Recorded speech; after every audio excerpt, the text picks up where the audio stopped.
That's the whole gist of it. Because the more complicated you mean, the more heartbreaks and more of the times you might feel unhappy, because if it's your basic human need, if it's not met, then that's a cause for unhappiness, right? Like for someone who always feels significant, like even our current president, if someone doesn't do what he says, it's like a kind of I would say unhappiness for him, which leads to a whole plethora of other things happening, like a government shutdown. So we have to have simple rules in order for our basic needs to be met, and no basic human need is right or wrong. Only thing is, it has to be in moderation. Nothing should become so important that the other needs are not met. Anyone else? I hope that helped. Yeah, thank you. I think that everyone has a balance of this in their lives, right?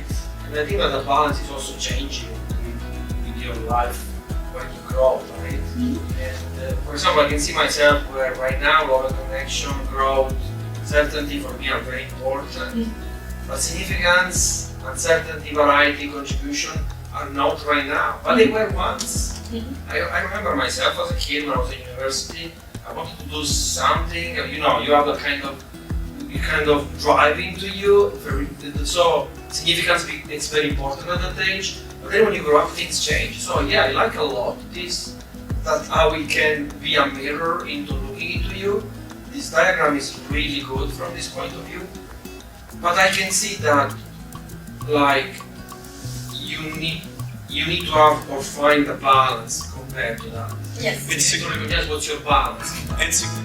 And while we may want significance in a career or something like that, and say a lot of people attach significance with that. If you look at relationship, yeah, you want to feel significant in a relationship. That's right. Right?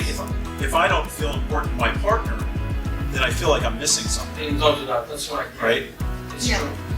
So, but there is some, I would say, if someone always wants to feel significant in a relationship, then it might not end up being a very happy relationship, because in relationship it has to be more connection and love.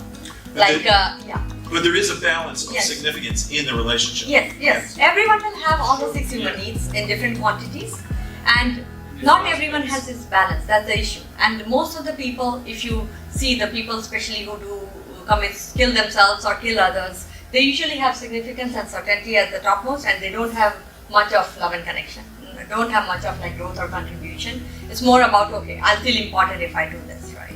So that becomes the driving force. So you have to be careful what your driving force is, and not just what the driving force, but what rules you set for yourself in order to feel that in your body, right? So suppose someone has love and connection, growth and contribution, right? So anything which fulfills those needs, they'll become addicted to that, and they will want to do it again and again and again, because that makes them feel the happiest. Whereas if someone else has a significance and uncertainty and variety, then it's totally different scenario. And if these two people get together who have very, very different basic human needs as their top two or top 3, then it might not end up well.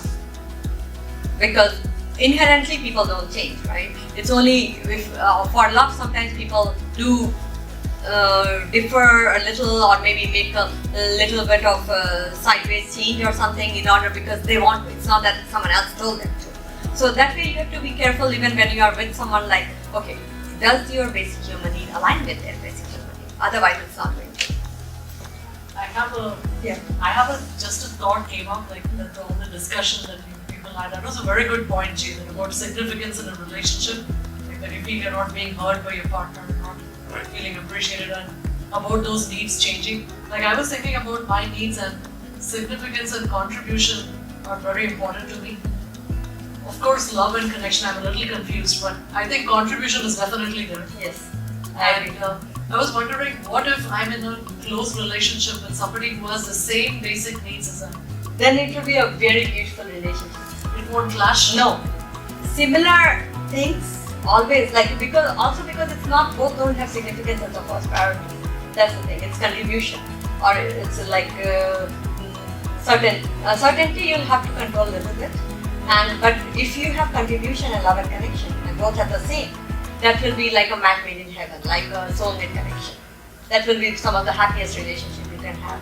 And those are the people you care about. We gotta you get 20 minutes and then you have to reset. Oh, okay. So if you can, once we've done this, if you can go back to the beginning of that sentence.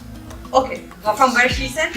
Okay. Yeah, it starts, I would start it again, Huh. response. Okay. Okay, I'm good. You good? Just your response to Okay. that question. So what I would say is, if two people have same basic human needs, and it's not, significance is not their top basic human need for both of them, then it can be a very beautiful relationship. Especially if their top human need is love and connection, and either growth or contribution, doesn't matter. If they have any of that, then it will be like a match made in heaven, like a soulmate connection. Like the people you see who are married forever. Like, right, my parents were married for 47 years till my dad passed away.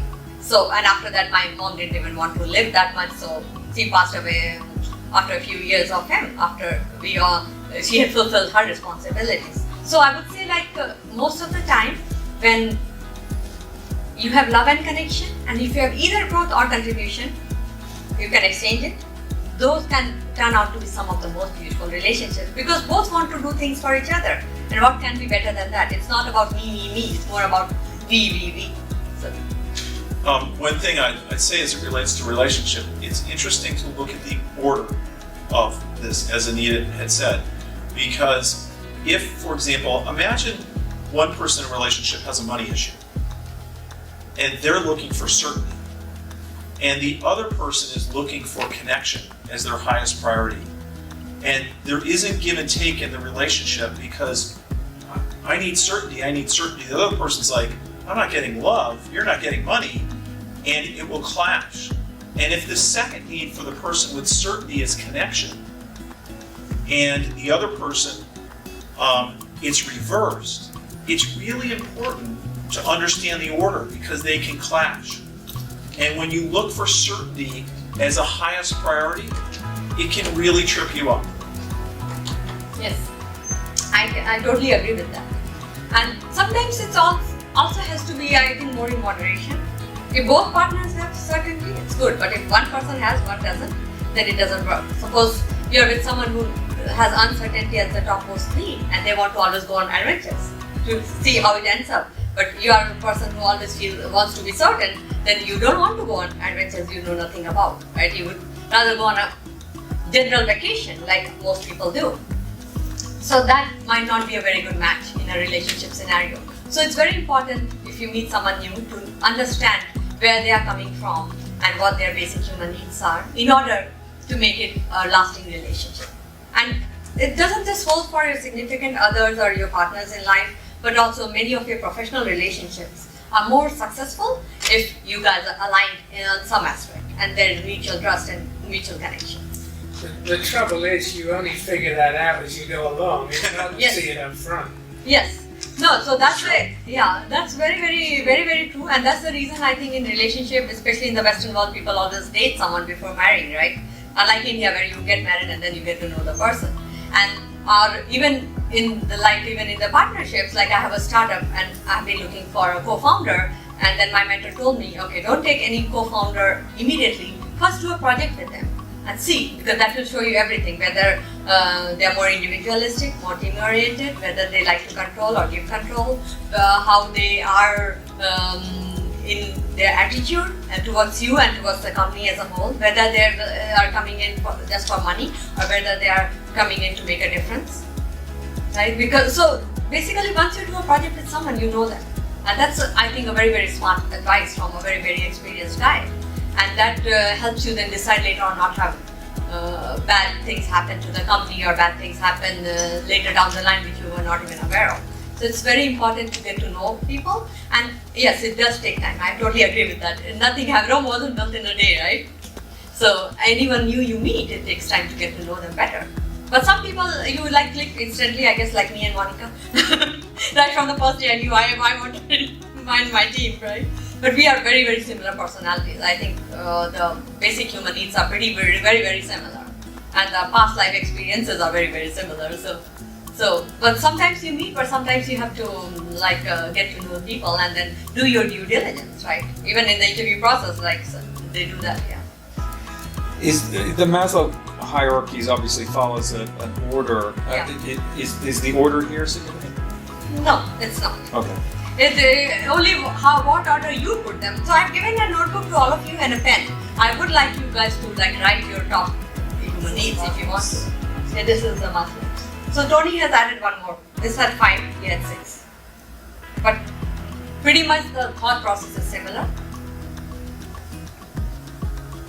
And Maslow's was done in 1943, so of course it doesn't have as much explanation as Tony's, which is more recent.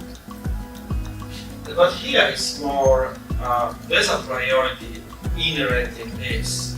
Like, if you don't have the lower level, then it's difficult to get to the upper level. The other one, you're talking more about psychological categories, right? Yeah. And then you can make your own order in this because some aspects are psychological more relevant to you than others. In the previous one, I mean, if you don't have What do you think? Yeah. One of the things Tony Robbins, can I jump in? Yeah, sure. One of the things Tony Robbins says on the other 6 is that the initial 4 that Anita has on the bottom are the core, and he calls the top 2 the spiritual Yeah. needs. Yeah, but and also to your point, Roberto, I would say that even though the basic need, like the physiological and the safety need, is much more important, I would say it's much more important in the more Western world than even in the Eastern, because you will find lots of, we call them sadhus, which means saints in India, who have nothing. They own pretty much like $0. They don't even have a bank account. They don't even have a place to stay. But those are some of the most spiritual people you are going to meet.